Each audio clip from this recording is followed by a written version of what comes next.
Hello everyone, my name is Ayaka Muhanji and this is my introductory speech. I decided to pick something that's very relatable to me and possibly relatable to many others. It's a big issue, especially worldwide, honestly. And it starts with the topic of health and a healthy lifestyle. Can any of you find out which is the most unhealthiest country in the world?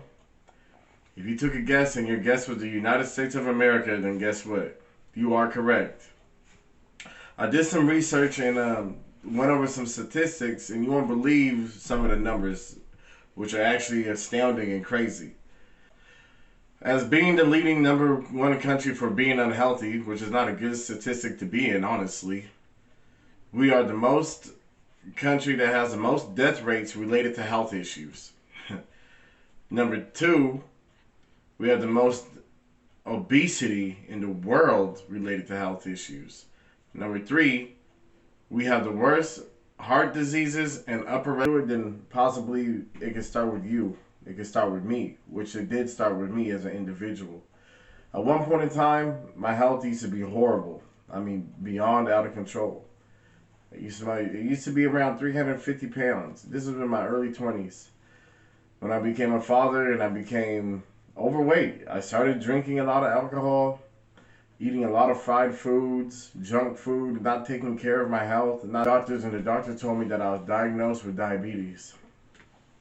Once I found out I was diagnosed with diabetes, I still didn't take it serious. It took me a long time until I reached the age of 30. I'm 34 years of age now at this moment. But at the age of 30, I had to make a drastic change in my life. I had to make decisions realizing that, you know what, if I continue to live like this, I'm not going to live much longer, which the doctor told me. I started to have pre-complications of blurry vision, nerve pain, what else? Gout in my legs, and frequent urination. I wasn't able to sleep, shortness of breath. I mean, the list goes on and on when it comes to diabetes. So I had to make a change, and that change started with me in the way that I thought and the habits that I was doing. Number one, I removed alcohol from my life. When I removed that, it gave me clarity. Second, I removed the bad foods I was eating. The foods such as fried chicken or just candy or donuts, any of that junk, or burgers, fast food, all of that had to go. Now, it wasn't an easy change because I've been doing something for so long. I've been eating certain foods for so long. So I had to I had to adapt and adjust. My taste buds were used to having such greasy foods and foods were high in sugar. That when I switched over to eating a lot of vegetables and just fruits and proteins and naturally dense food, it took a while, but I adapted to it and it was a lot better. Now, the problem I see in today, which is not just occurring now, but what's happened over the last decades, is that the foods we consumed have been genetically modified. And these are done by big corporations like Monsanto's, which they put chemicals in the produce, in the vegetables, in the crops, in the cattle, everything that we consume nowadays. And as the American people, some of us don't even know that what we're eating. We just go and eat. We go to the store, buy things without reading the back of nutritional labels, not seeing what's been added into these ingredients.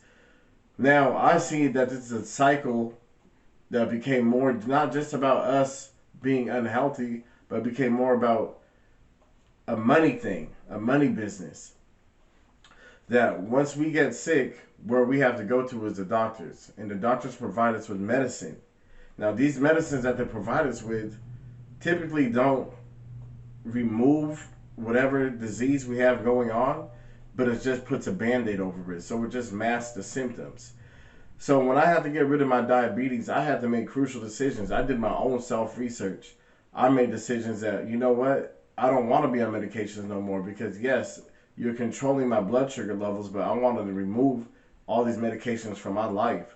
So when I made those choices of switching up how I ate and exercising and on a consistent and disciplined daily basis, it took a whole lot of effort. I mean, this wasn't just a change overnight. This is a lifestyle change, and it continues to be a lifestyle change. And I enjoy this process of change. With this change, I've lost over 120 pounds and went from 350 down to 230 currently right now. Also put on muscle. I mean, I feel better, I can breathe better, I sleep better, I move better. Everything has been better for me. Now, like I said, the foods that we have here in our country is what's leading to most of these problems. The problems, though, are a psychological thing. Most people don't know that we've been conditioned to eat most of these foods ever since we come out the womb as young kids. We're conditioned to like uh, cereals such as Lucky Charms or Cinnamon Toast Crunch, which are just full of sugar. We're conditioned to like foods such as McDonald's, Happy Meals, and those things they stick with us, and we're thinking it's okay just to be feeding us when we were kids and also feeding children that kind of food. Now, some of it's also cultural upbringing from past generations that we've consumed such foods that not even knowing that we're killing ourselves slowly or killing our children slowly. Also, once again, some of it is pushed by the Western civilization, the Western culture, in commercials and in advertisements, saying that, hey, this food is okay to eat, and then it's convenient. And in this country, we live in a country of convenience.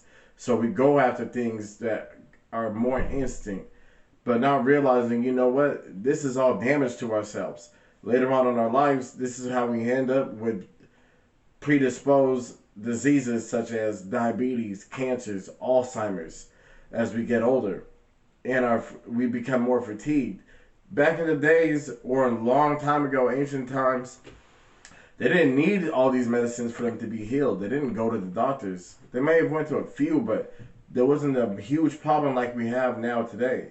It's mostly because of the foods they ate back in those times were natural foods.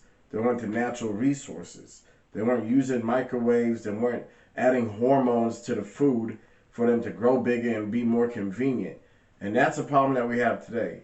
So the basis of my story and my speech is to sum it all up is to tell people if you're having a problem with health, or even if you're not, to be more aware of what you put in your body, whether what you drink and what you eat. Look on the back of those labels. Look at the ingredients that they're putting in. Look at the nutritional value. Because even if you don't feel it now in life, later on down the road, this is what leads to all these diseases that most people are currently dealing with. And that's what makes America the most unhealthiest country in the world. And hence we're dying. So I just want to encourage healthy habits for everybody. Be a proactive, live a healthy lifestyle if you want, and you'll see the amazing results that come from it. And with that, I'd like to thank everybody for their time and their patience and for listening. And with that, I'm out.